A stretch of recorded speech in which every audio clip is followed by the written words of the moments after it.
It was the summer of 1998, when my cousin Elena died.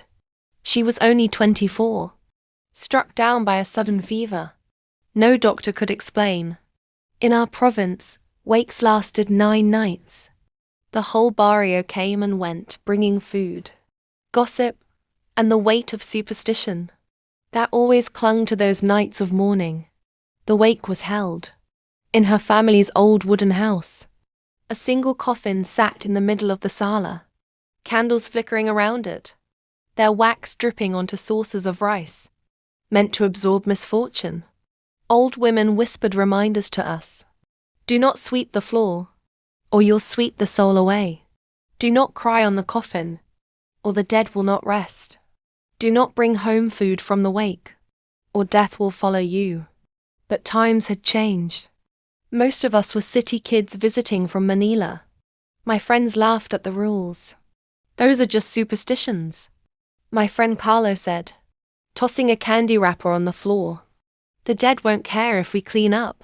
Before anyone could stop him, he grabbed a broom and swept, ignoring the horrified gasps of our relatives. Then Anna, another friend, decided to take a picture beside the coffin, holding up a peace sign, while Elena lay silent in her box. For remembrance, she said, despite my grandmother crossing herself, muttering under her breath about disrespect. The first violation was subtle. That night, when everyone was supposed to stay awake, my friends snuck out to smoke behind the house. One of them, Liza, tripped over the basin of water, placed at the door, the one meant to catch wandering spirits. She laughed, kicked it aside, and went on her way. I remember feeling uneasy. The air grew heavier, the candle flames bending, as though someone had passed by. But the others didn't care. They broke every rule, leaning on the coffin, whistling, even playing cards. Atop the table beside Eleanor's body, in the corner of the room, Alola sat silently, rosary beads slipping through her fingers. Finally, she spoke, her voice dry as dust. You children don't understand. Not everything forgives disrespect. By the second night, whispers spread among the elders. The girl in the coffin did not look at peace. Her lips had parted, her eyes just slightly open, as if she was listening. And when I stood near her, I swear I heard it too. Faint, shallow, as if someone was breathing from inside the coffin. By the third night, the house had changed. The sala smelled of burnt wax, and flowers gone sour. The air never moved, even when the windows were open. Sometimes it felt like the whole house was holding its breath. Carlo was the first to complain. He swore he kept waking up in the middle of the night because someone was whispering in his ear. It sounded like Elena, he told me with a shaky laugh. She was calling my name. He tried to act tough, but the way he avoided looking at the coffin told me everything. Anna, the one who had taken the picture, found her phone cracked down the middle. The next morning, she swore she left it on the table, untouched, but the screen had splintered, and when she turned it on, the photo she took of Elena was distorted. The image showed not a still, lifeless face, but one with half-open eyes, staring directly into the camera. Must be a glitch, Anna whispered, but her hands trembled as she deleted the picture. Meanwhile, the elders began murmuring that Eleanor's coffin looked different. On the second night, her lips had parted. By the third, they seemed curled, ever so slightly, as though she were smiling. The candle flames bent toward her coffin, no matter where they were placed, like the fire itself bowed in her direction. Liza, the one who had kicked the basin of water aside, was hit the hardest. She was found sitting on the steps outside, pale as chalk. She said she dreamed of Elena standing at the foot of her bed, hair covering her face, dripping water onto the floor. She kept pointing at me, Liza whispered, like she was counting down. When we told Lola, she only clutched her rosary tighter. I warned you, she said, her voice shaking. These rules are not just for show. They are protection. The coffin is a door. And you children have been playing with the lock. That night, I sat near the coffin, while the others drifted into uneasy sleep. For a while, it was quiet. The low hum of crickets outside, the drip of candle wax. Then came the sound. A faint knock from inside the coffin. At first I thought I imagined it, but then it came again. 3 slow knocks like knuckles on wood. I froze, staring at the casket. The candles flickered violently, their light stretching the shadows along the walls. And then, from somewhere deep within, I heard the scrape of fingernails against the lid. The knocks didn't stop. I wanted to scream, to wake everyone, but my voice caught in my throat. My eyes were locked on the coffin, my ears straining for any sound, beyond the shallow breathing of the mourners asleep around me. Then it went silent.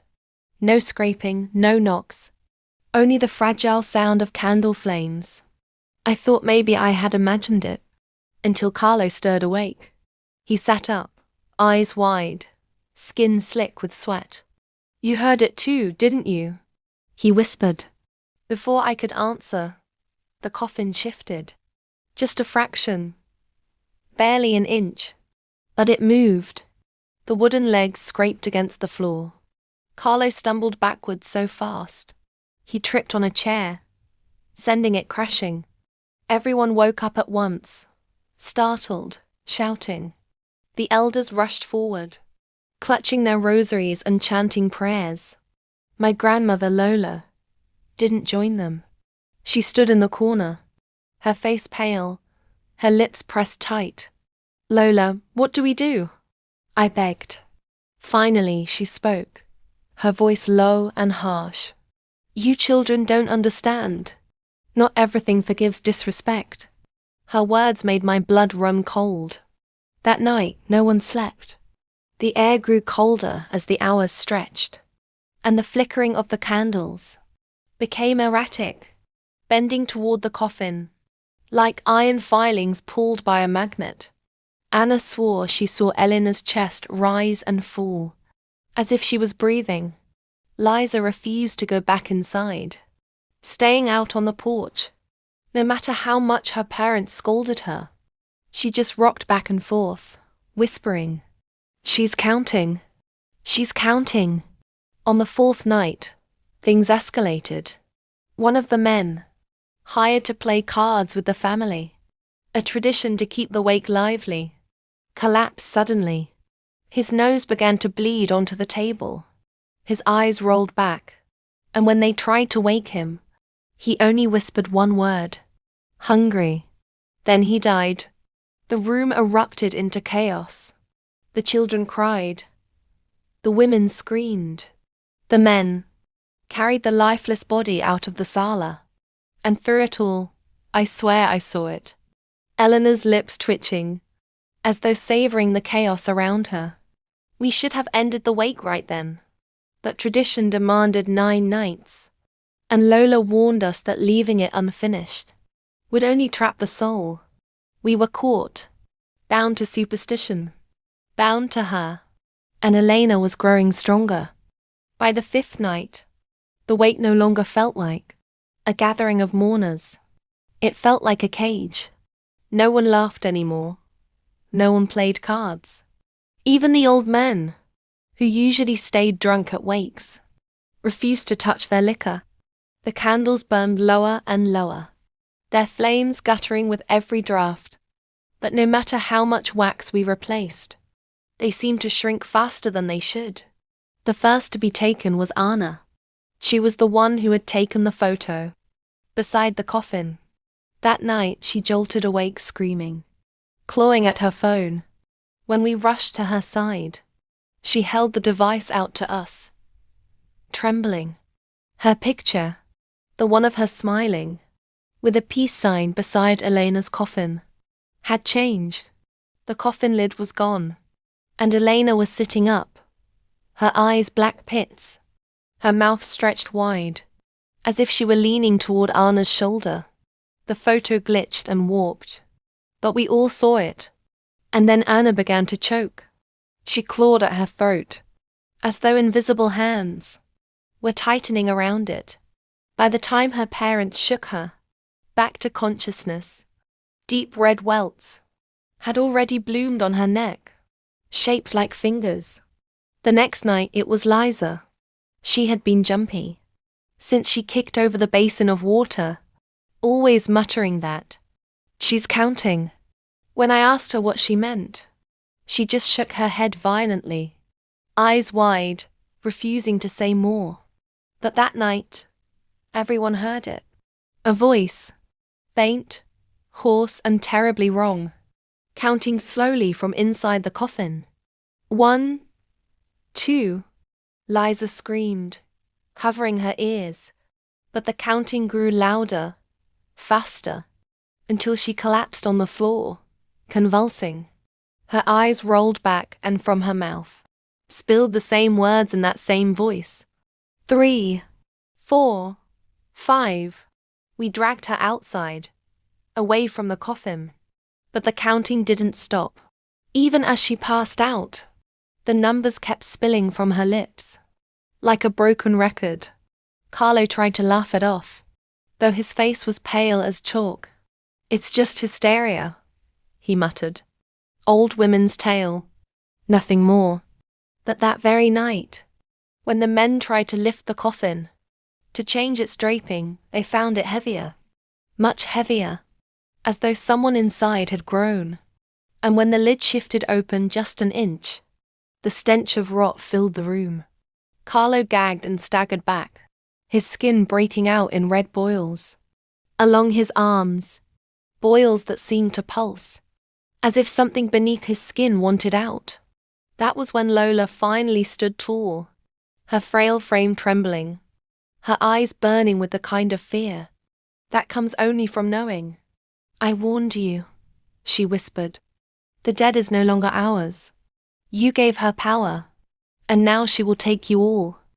The seventh night was said to be the most dangerous. By then the soul was believed to return one last time before moving on. In the old days, people burned incense, prayed louder, and never let the candles go out. But in Eleanor's wake, no amount of prayer or fire seemed enough. The sala felt colder than the rain outside.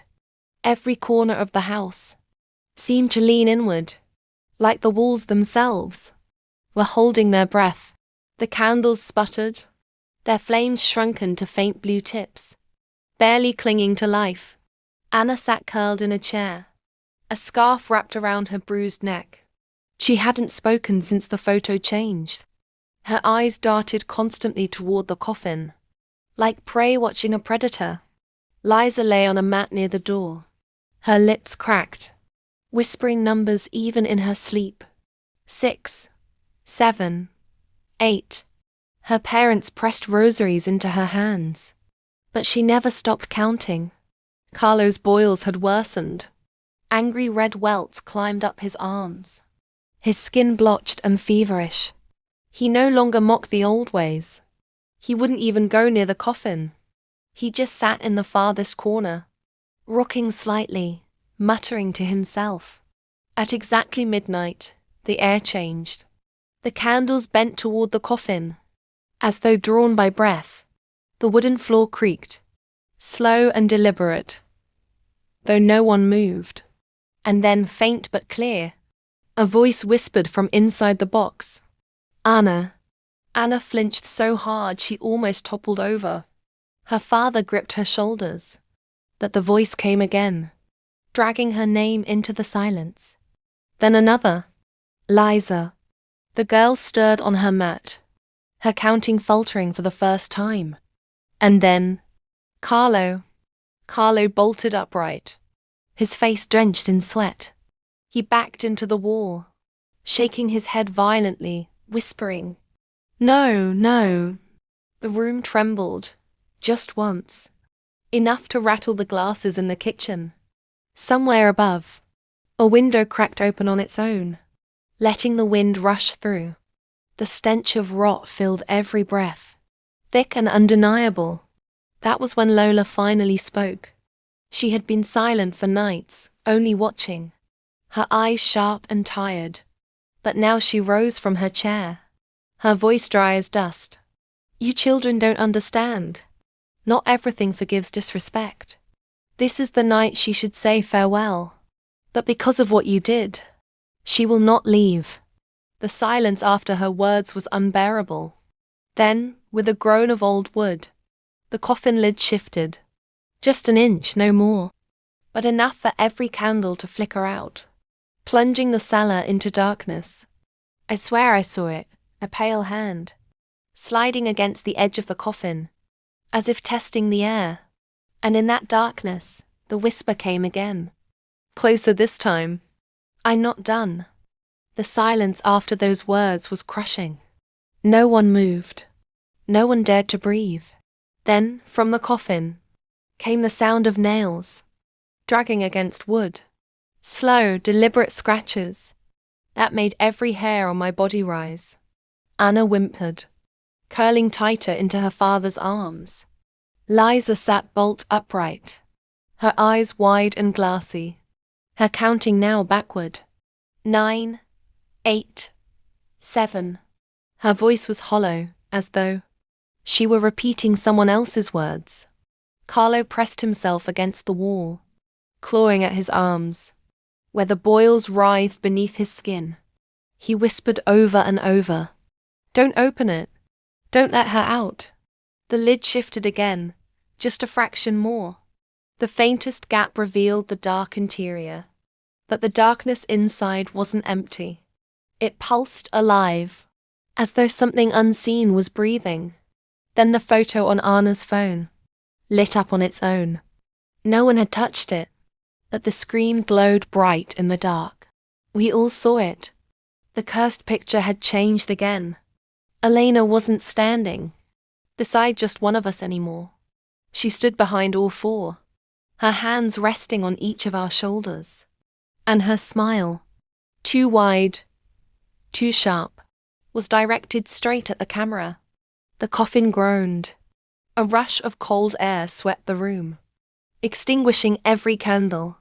Only the dim glow of Anna's phone lit our faces. Then the whisper came again. But this time it wasn't just one name. It was all of ours, spoken at once, layered, tangled, echoing like a chorus inside our skulls. I couldn't take it anymore. My chest tightened, my vision blurred, and my ears rang with the weight of her voice. Lola grabbed the nearest candle and struck a match with trembling hands.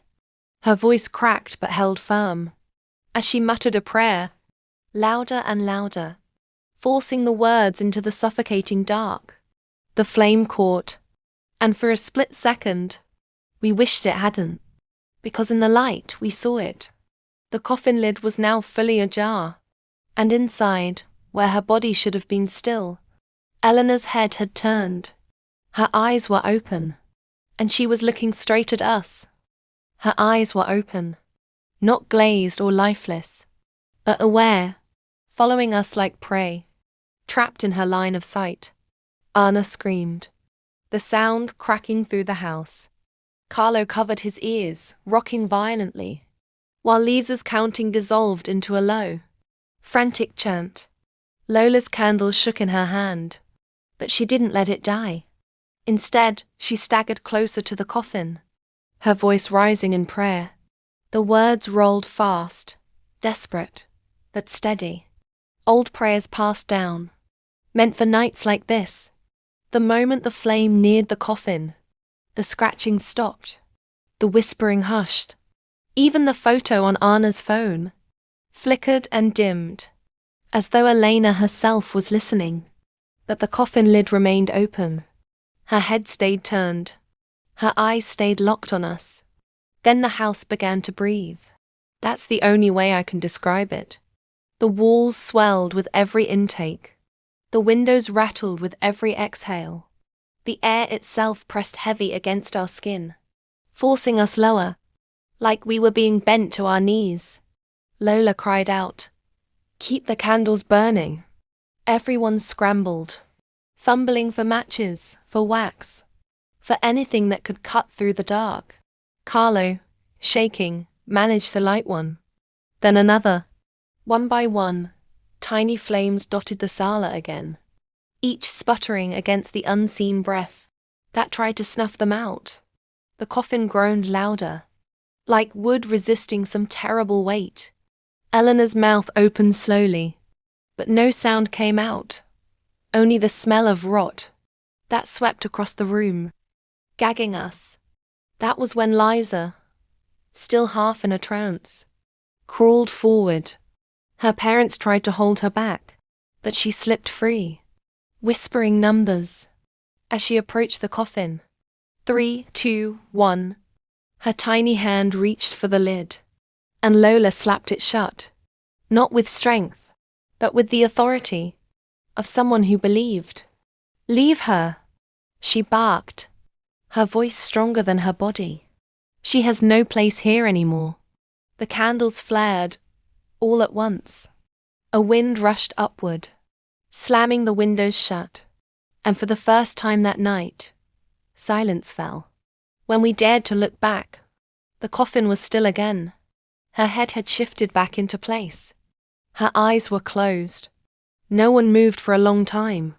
We just sat, clinging to the little flames, waiting for something else to stir. But nothing did.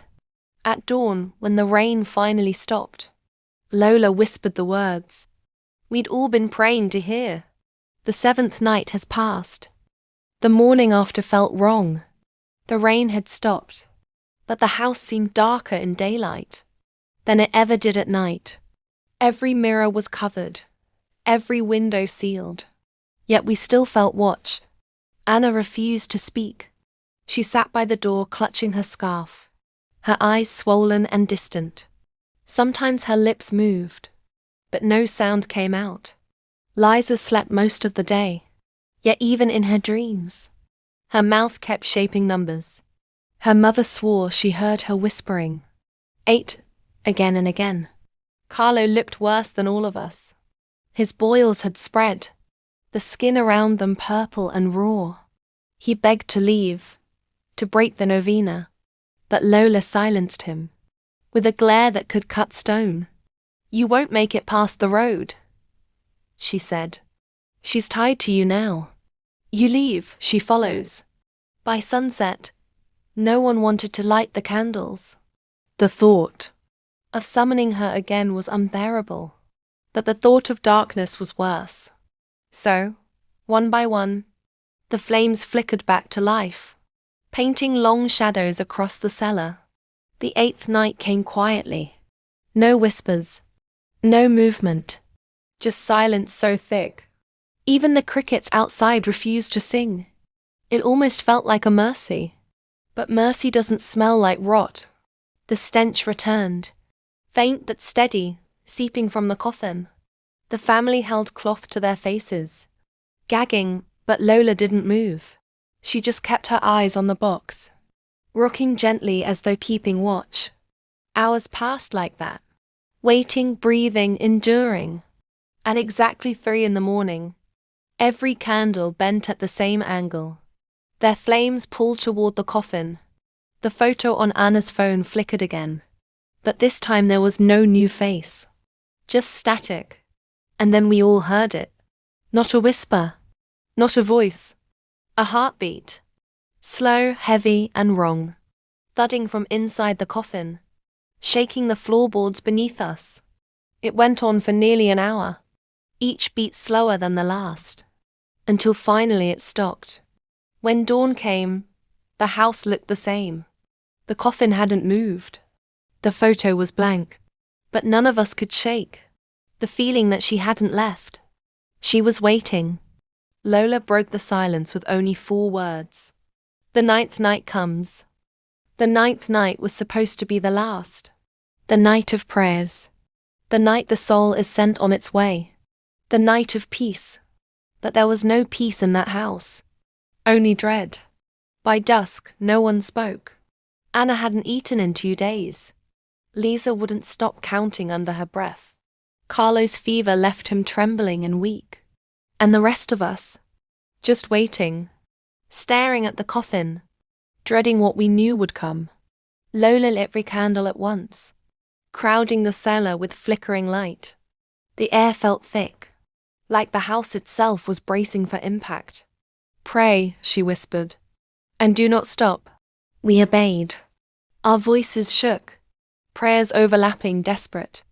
At midnight, the floor trembled. Not once, like before, but steady, like footsteps. The coffin groaned, wood straining. Then the lid slid open. Slowly, too slowly, the candles bent toward it, their flames stretching long, as though sucked into the box. And then she rose. Not Elena. Not the woman we once knew. But something stretched and wrong, her face pale and sagging, her eyes pools of black water, her mouth hung open wider than it should. As though still gasping for breath, Anna screamed, her voice returning at last. But the sound only seemed to draw the figure closer. "Anna," it rasped, the name scraping like stone.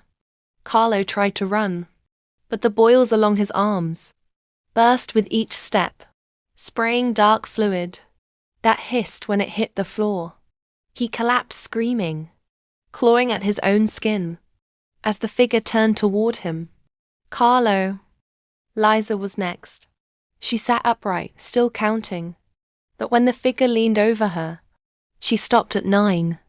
Her voice died in her throat, her lips stuck open in silence, as if the air itself had been stolen. The candles went out, all of them. The only light came from the coffin, an impossible glow, sickly green, pulsing like breath. In it, we saw her shadow, stretch across the walls, longer than the room, filling every corner. Lola threw salt across the floor, chanting prayers so fast they blurred together. Her voice cracked but didn't stop. The figure shuddered, flickered like a candle in wind, then turned its hollow eyes on all of us. "You broke the nights. You broke the silence. You broke me." The walls shook. Plates shattered in the kitchen. The roof moaned, as if the whole house would cave in. We clung to the prayers, over and over, louder, louder, until our throats burned. And then, just as the shadow lunged, Lola slammed her cane against the floor. A sound like thunder tore through the house. The glow vanished. The shadow collapsed. The figure shrieked and crumbled, dissolving back into the coffin, with a gust of foul wind that knocked us all flat. When the silence returned, the coffin was shut. The candles were out, and the house was still. We survived, but the photo on Anna's phone told us otherwise. The image had changed one last time. Now, all of our faces were inside the frame. Every single one of us, standing behind the coffin.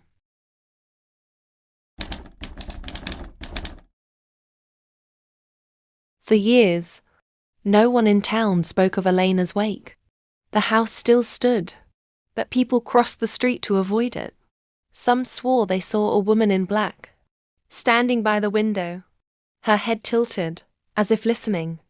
The truth of her death came out slowly, and strangely, she hadn't died of fever, nor of violence. The old women whispered that Elena had been marked, chosen by something ancient. Days before her death, she was seen walking barefoot through the fields at dusk, speaking to no one, her eyes unfocused. Her family said she'd started sleepwalking, waking with dirt under her nails and scratches down her back. On the 9th morning, she simply didn't wake up. They buried her quickly, too quickly, and in doing so, they buried something else with her, something that hadn't finished speaking. The wake was meant to seal the door, but we broke it. The survivors carried their scars into adulthood. Anna became a teacher, quiet and withdrawn. Her students said she never looked directly into mirrors, and her classroom windows were always covered. Liza moved to Manila and worked in a small store. Customers often heard her whispering numbers under her breath, even when no one was near. Carlo left town. His boils never healed, leaving his arms and face permanently scarred. He drifted from job to job, never staying long, always avoiding hospitals and funerals. Lola lived only a few more years. In her final days, she repeated one thing over and over. She was chosen, and we were warned. And me, I tried to live. I got married. I had a child. But strange things followed me. Candles snuffed out no matter how many I lit. My name whispered from empty rooms. My husband left after our child was born still, claiming something watched us even in sleep. I live alone now, but not in peace. Because in every reflection, in every darkened window, I see her face just behind mine, waiting. I used to think I was only a witness, but I wasn't. I was the first to break the rules. I leaned on the coffin, just for a second. I didn't even realize it until years later, when I saw the photo again. In 2010, a fire destroyed the old house. Nothing was recovered, except one object found in the ashes. A picture frame. The same photo from that night. And in it, Elena still stood behind her coffin. But this time, she wasn't alone. The image showed others. New faces. Neighbors who had long since died. Children who weren't even born when the wake took place. And in the back corner, barely visible but there, was me. The photo had grown crowded, as though the wake was still going on.